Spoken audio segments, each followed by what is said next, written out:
अस्सलाम वालेकुम, welcome back to mirror reviews. आज मेरे पास रिव्यू के लिए है ज़ाइलोसिन नेज़ल ड्रॉप्स। तो आज इस वीडियो में हम देखेंगे कि इसके अंदर ऐसा कौन सा एक्टिव इंग्रेडिएंट है, इसको यूज़ करने का तरीका क्या है, इसका डोज क्या है, इसके साइड इफ़ेक्ट्स क्या हैं और इसकी कंट्राइंडिकेशंस क्या क्या हैं। तो वीडियो शुरू होने से पहले अगर आप लोग मेरे चैनल पर नए हैं तो चैनल को आपने सब्सक्राइब करना है और बेल आइकन को भी ज़रूर प्रेस करना है ताकि मेरी हर नई आने वाली वीडियो आप लोगों तक आसानी से पहुंच सके।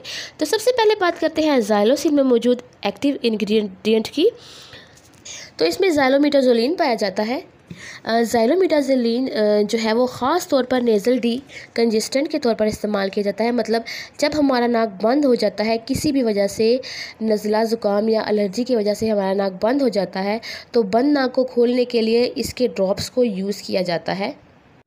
अच्छा जी, इसकी स्ट्रेंथ की बात की जाए तो ये ट्रू स्ट्रेंथ्स में आता है। एक जो है ये अडल्ट के लिए है और दूसरी बच्चों के लिए है।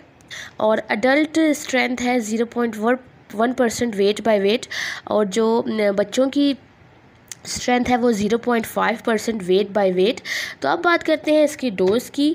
तो आपने नाक की हर साइड पर 2 से 3 कतरे डालने हैं। दिन में 2 से 3 मरतबा इसको आप इस्तेमाल कर सकते हैं। मैक्सिमम आप इसे 3 बार इस्तेमाल कर सकते हैं। और इसको यूज़ करने की ड्यूरेशन की बात की जाए तो आप इसे 3 दिनों तक इस्तेमाल कर सकते हैं। ज़्यादा इस्तेमाल करने से आपका नाक जो है वो दोबारा से बंद हो सकता है। और अब बात करते हैं इसके साइड इफ़ेक्ट्स की। इसकी वजह से आपको नोज़ बर्निंग हो सकती है, नाक में ड्राइनेस हो सकती है। इसके अलावा आपको एंजाइटी का मसला हो सकता है।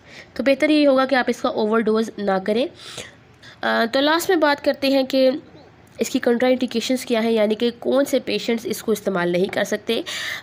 तो ऐसे पेशेंट्स जो हाइपर सेंसिटिव हो यानी कि एलर्जिक हों, इसके अलावा 2 साल से कम उम्र के बच्चों को डॉक्टर की हिदायत के मुताबिक आपने इस्तेमाल करवाना है। और 3 माह से जो कम उम्र के बच्चे हैं उनको बिल्कुल भी इस्तेमाल नहीं करवाना।